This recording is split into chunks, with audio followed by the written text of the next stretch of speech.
Pour Clémence, les papillons dans Koh Lanta, le feu sacré était des signes. Ceux de sa sœur, Pauline assassinée en août 2012. Un drame que l'aventurière de la 24e saison du programme, éliminée il y a une semaine, raconte à Télévision Mag Le Figaro.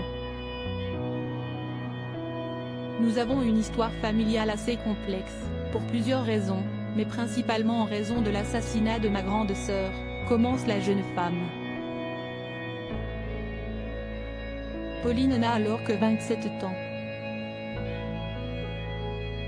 Maman d'une petite fille de 7 ans, elle est enceinte de 5 mois. Addicte à l'héroïne, elle vit avec son compagnon Gaëtan, tout aussi calmé au rez-de-chaussée d'un immeuble défraîchi de la rue Maréchal Leclerc, à Pons, Charente-Maritime, écrit le Nouveau Détective. Dans la nuit du 17 au 18 août, une détonation claque dans son immeuble. Gaëtan se réveille en sursaut et retrouve Pauline étendue au sol.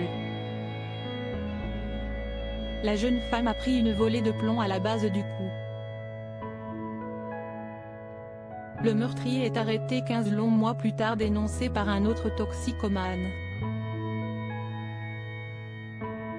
Supérieur à Koh Lanta, le totem maudit, les 24 nouveaux aventuriers du jeu. Nous avons eu 8 ans de procédure judiciaire. Cela fait 10 ans qu'elle est décédée.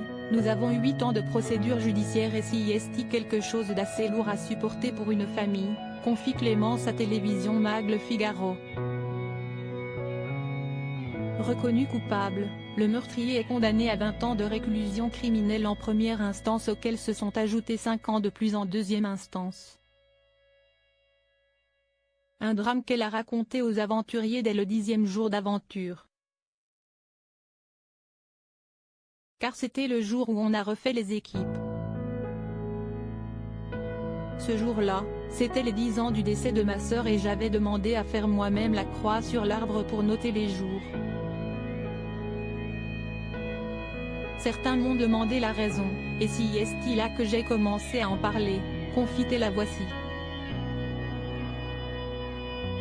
Après cette épreuve, la jeune femme s'est d'autant plus rapprochée de ses proches. J'ai essayé d'être toujours présente pour mes parents et mon autre sœur, pour faire en sorte qu'ils ne supportent pas tout cela tout seuls.